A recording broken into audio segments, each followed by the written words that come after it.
Good morning বন্ধুরা, welcome back to the channel. কেমন আছো তোমরা সবাই? আশা করছি সবাই খুব ভালো আছো।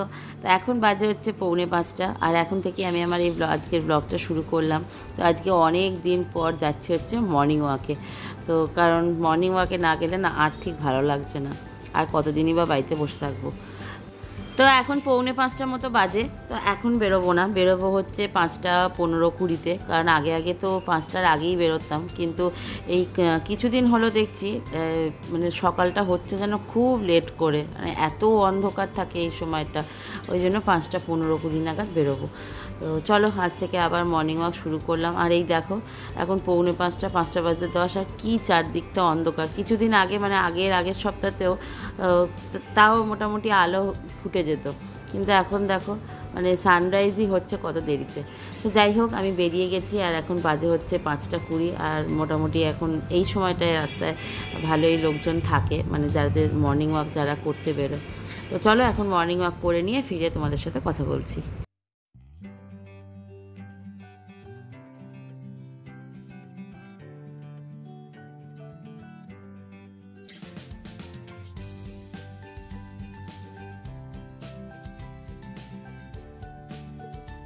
তো বাজে এখন 6টা, আর বাড়ি চলে এসেছি। এসেই আগে ডলুকে উঠিয়ে ওকে এখন চুল বেঁধে রেডি করে দিচ্ছি, তারপরে ওর টিফিন বানাবো। আগে যখন 5টায় বেরোতাম তখন ওই 5:40 নাগাদ বাড়ি ঢুকে পড়তাম, কিন্তু যেহেতু এখন 5:15-20-তে বেরোই, তো আমি বেশিক্ষণ হাঁটতেও পারি না। চলো ঠিক আছে, যেটুকু হাঁটতে পারি সেটুকুতেই এনাফ। সবটাই ম্যানেজ করতে হবে, কারণ এরপর যখন শীতকাল আসবে তখন তো আর আমি এত সকালে আরোই বেরোতে পারবো না, তখন কি হবে ভগবানই জানে। তো যাই হোক, ডলুকে এখন দেখো এখানে চুল বেঁধে দিচ্ছি। তো আজকে ওকে টিফিনে দেব হচ্ছে পরোটা। তো এখানে এখন আমি পরোটাটা বেলছি, আর ডলু এখানে আমাকে বলছে, মা আমি আজকে পরোটা নেবো না, আমাকে আজকে লুচি আর আলু ভাজা করে দাও। মানে চিন্তা করো, আমি পরোটা বানাতে বানাতে আমাকে হুট করে বলছে আমাকে এখন লুচি করে দাও। মানে একটা মাইন্ড সেট করেছিলাম যে ওকে পরোটা করে দেবো, আর একটু সুজি আছে সুজি করে দেবো, কিন্তু সেটাতে হবে না, ওকে এখন লুচি আর আলু ভাজা করে দিতে হবে। আর এই দেখো এখানে আলু ভাজা রেডি। মানে সকাল 6টার সময় বাড়ি ফিরে ওই আধা ঘন্টার মধ্যে যে আমি কিভাবে ঝড়ের গতিতে আজকে করেছি ওর এই টিফিন, লুচি আলু ভাজা। তো জানোই বায়নার শেষ নেই, মানে টিফিন যদি ভালো না হয় মেয়ের খুব মুড অফ হয়ে যায়। সবাইকে গুড মর্নিং বলো। গুড মর্নিং বন্ধুরা, তোমরা সবাই কেমন আছো? আমি ভালো আছি। ব্যাস, আজকে কি টিফিন কি নিয়েছো সবাইকে বলো। লুচি, সুজি, আলু ভাজা। কতটা খুশি? খুশি কতটা? আমি 20 মিনিটের মধ্যে সব করেছি। কি আটকানো হয়েছে? তাহলে ডলু এখন স্কুলে যাচ্ছে, তাই তো? ওই ওই জন্যই তো বলি অতগুলো করে অত টিফিন নিতে নেই। দে আমাকে, দে আমাকে দে।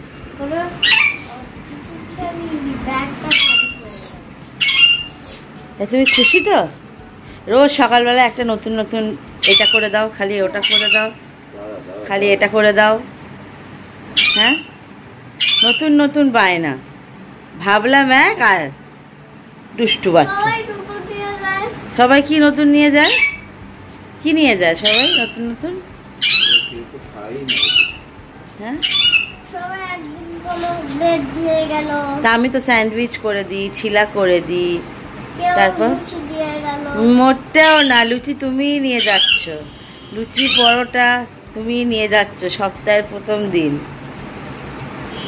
পড়ায় মন বসবে না আজকে, আর কতক্ষণ টিফিনের ঘন্টা বাজবে সেটার দিকে খেয়াল থাকবে, তাই না? নে নে নে, তাড়াতাড়ি নে।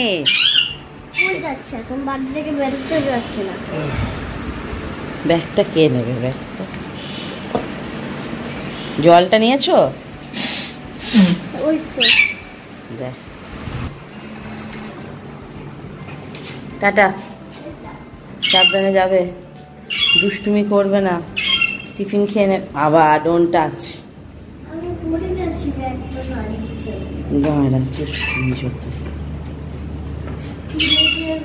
টাটা টাটা টাটা, যা।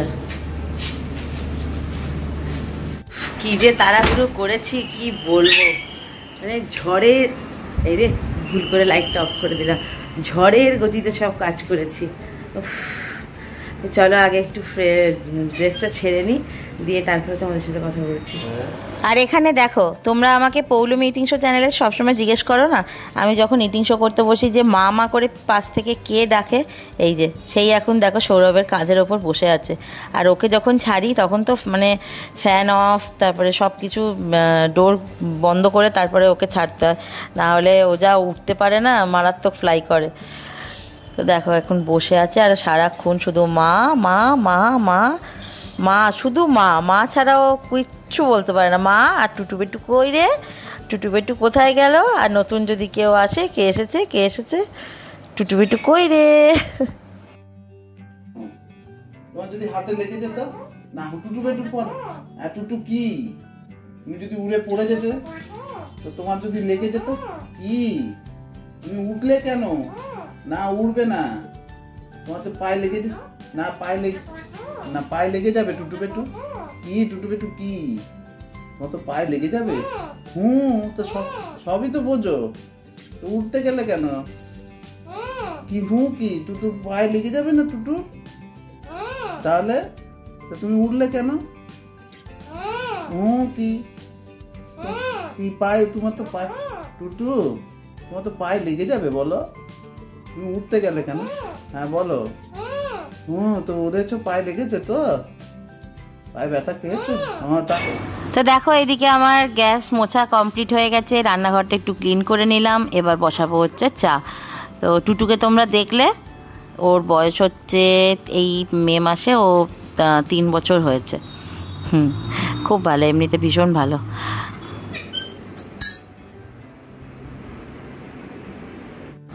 তো এখন বাজে হচ্ছে 9:45 আর আমি এখন বেরিয়ে গেছি, যাচ্ছি হচ্ছে ডলুকে স্কুল থেকে আজকে আনতে, যেহেতু আজকে দুজনের চেক আউট আছে, তো সেই জন্য সৌরভকে থাকতে হবে, কারণ আমি তো ওদেরকে ওই দোষীগুলোকে নিয়ে নামতে পারবো না। সেই জন্য আমি সৌরভকে বললাম যে তাহলে তুমি ওদেরকে থাকো, ওদেরকে হ্যান্ড ওভার করে দিও, আমি ইন দ্য মিন টাইম ডলুকে স্কুল থেকে নিয়ে আসি। আর দেখো কী হারে বৃষ্টি বাবা, আর বৃষ্টি যেন পিছু ছাড়ছে না, আর বিরক্তি লাগছে এই বৃষ্টি করে, নাহলে আমি স্কুটিটা নিয়েই আসতে পারতাম, ওকে রিক্সায় আনলে পরে আবার এক্সট্রা টাকাগুলো চলে যায়, তাই না, স্কুটি যখন চালাতে জানি অসুবিধা তো কিছু নেই। তো যাই হোক, এখন দেখো এখন আমার ডোনা, ভিকি, বব ওদের এখন গ্রুমার চলে এসছে, কারণ ভিকিকে স্নান করাতে হবে, তো সেই জন্য নখগুলো কাটিয়ে নেওয়া হচ্ছে। এটা আমরা 1 মাস 1.5 মাস অন্তর করে নিই, তারপরে সব পায়ের তলার যে লোমগুলো থাকে সেগুলো খুব সুন্দর করে ট্রিম করে দেয়। এই ট্রিমারটা হচ্ছে আমাদের, এই ট্রিমারটা প্রথমে একটা ট্রিমার ছিল আমাদের, সেটা নষ্ট হয়ে গিয়েছিলো, দিয়ে তারপরে আবার এটা কিনেছি। আর এটা ভিকি আর ডোনার জন্যই, কারণ চলো চলো চলো চলো চলো চলো চলো, নখ কাটতে এসছে তো, চলো চলো চলো চলো চলো, এখানে বসলে হবে না, নখ কাটতে এসছে, চলো চলো চলো চলো, তুমি তো গুড গার্ল, চলো চলো চলো চলো চলো চলো চলো চলো চলো চলো চলো চলো চলো চলো, দাঁড়াই বাবু আসছে, কি আছে এই দেখেছে মার চুট আমার কাছে, জবাই হবে জবাই হবে জবাই হবে, এত ভয়, কচি কচি জবাই হবে, ঘর কেটে দে, মালা কেটে দে, চল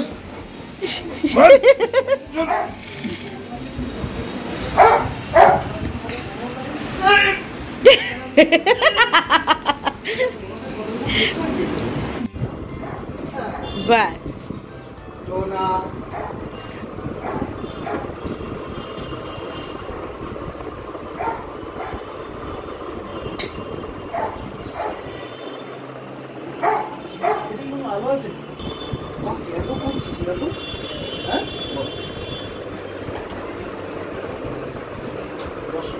আমাদের ভিকিকে আর ববকে মাজেল পরিয়ে নখ কাটাতে হয় বা সব কিছু ক্লিনিং করতে হয়, কিন্তু ডোনাকে কিছু করতে হয় না। কিন্তু ওই যে এই দাদাটাকে যদি দেখে, ব্যাস যদি দেখেছে ও ঢুকেছে, মানে কোথায় যে ও পালাবে তার আর মানে কোনো সীমা নেই। আর এখানে দেখো ববকে ধরে বেঁধে সৌরভ আচ্ছা করে ধরেছে। আর এই দাদাটাকে যে দেখছো না, এ ববের ছোট থেকে মানে ববের স্যালাইন দেওয়া বলো, ওর সব কিছু ক্লিনিং বলো, অ্যানাল ক্লিনিং, তারপরে ইয়ার ক্লিনিং, মানে প্রত্যেকটা জিনিস ও করেছে। ভীষণ কোঅপারেট করেছে। লাস্ট টাইম যখন ববের শরীর খারাপ হলো আমাদের সাথে রাত তিনটে অবধি জেগে ববের স্যালাইন দিয়েছে, মানে ভীষণ কোঅপারেট করে আমাদের, মানে যে কোনো পয়েন্ট অফ টাইমে যদি আমরা ফোন করি সঙ্গে সঙ্গে ফোন ধরে।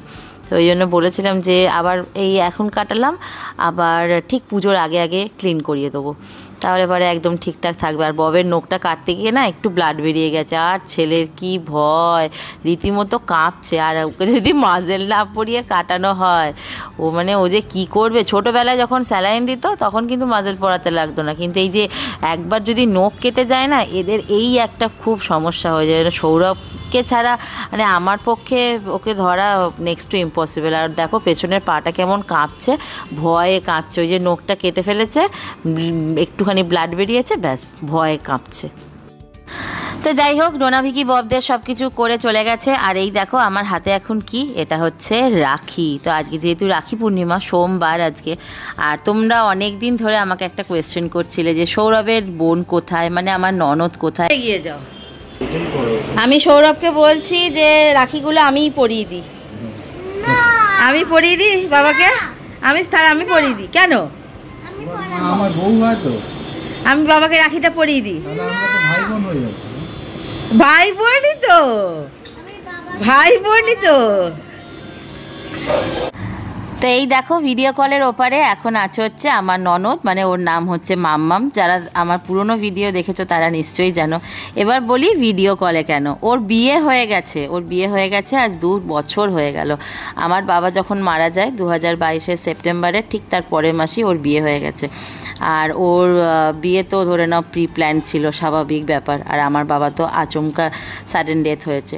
আর সৌরভ যেহেতু মুখাগ্নি করেছিল, কারণ আমার তো সেই পরিস্থিতি তখন ছিল না, মানে যাই হোক, তো সেই জন্য ওর বিয়ে হয়ে গেছে। ওর বিয়েতে আমরা থাকতেও পারিনি, কারণ আমাদের একটা বছরের ওষুধ ছিল, সেটা তোমরা অসুজ না কি বলে ছিল জানো। আর ও চলে গেছে আমাদের এখান থেকে 2200 কিলোমিটার দূরে, সেই লুধিয়ানাতে।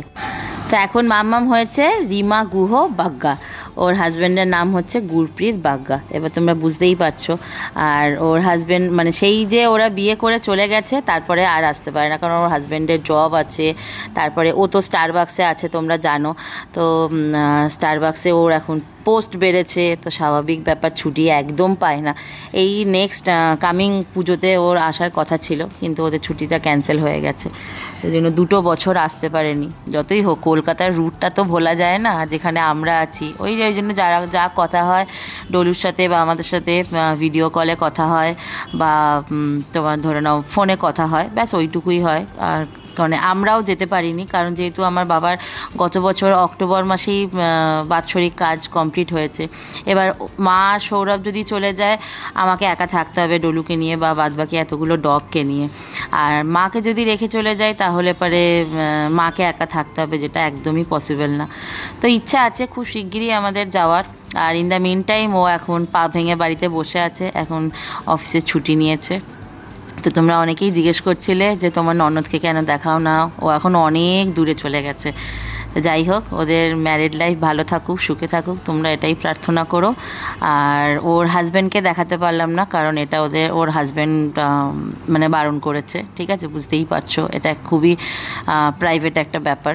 তা আমি চাই না ওদের কোনো রকম প্রাইভেসি আমি লিক করতে, কারণ আমি ব্লগ করি মানে যে সেটা সবার ভালো লাগবে, কারোর কনফিডেন্সিয়াল জিনিসটাকে আমি নষ্ট করতে চাই না। তো আমাদের সাথে কথা হয় বা ডলুর সাথে কথা হয়, আর ডলু খুব মিষ্টি একটা নাম দিয়েছে ওর পিপিকে আর পিসিমশাইকে, মানে ওর হাজব্যান্ডকে, মাম্মামের হাজব্যান্ডকে।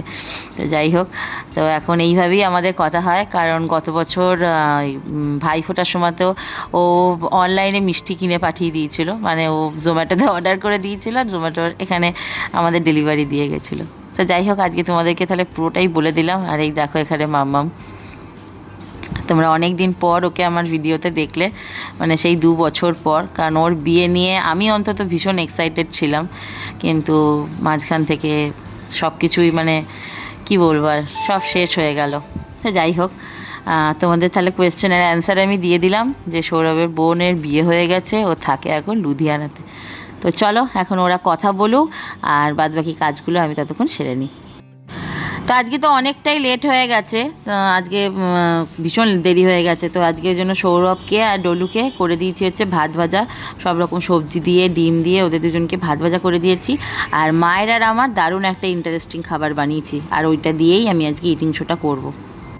আর আজকে দেখো আমার আর মায়ের জন্য লাঞ্চে কি বানিয়েছি, একদম হাঁড়ির মধ্যে একদম সবজি, মানে আলু, পটল, পেঁপেটা আলাদা করে সিদ্ধ করে নিয়েছিলাম, তারপরে ভেন্ডি সব একসাথে দিয়ে, কুমড়ো সব একসাথে দিয়ে, পেঁপেটা আলাদা করে সিদ্ধ করে ওর মধ্যে মিশিয়ে দিয়েছি, আর ডিম সিদ্ধ করেছি, আর একটু বেগুন ভেজেছি।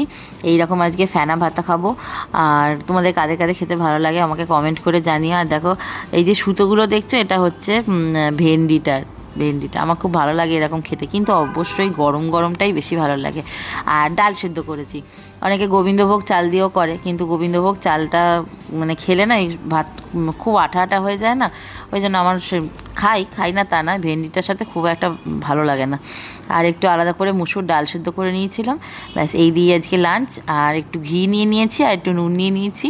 তো আশা করি এই ইটিং শোর ভিডিওটা তোমাদের দেখা হয়ে গেছে, আমি একটু দেরিতেই এইটা পোস্ট করছি। তো চলো এখন লাঞ্চ করে নিই, দিয়ে তারপরে আর ব্যাস আজকের ব্লগটা তাহলে এখানেই শেষ করছি। ভিডিওটা ভালো লাগলে লাইক করো, কমেন্ট করো, আর সাবস্ক্রাইব করতে ভুলো না। দেখা হবে তোমাদের সাথে আবারও পরের দিন নেক্সট একটা ভিডিওতে। Till then take care, bye by.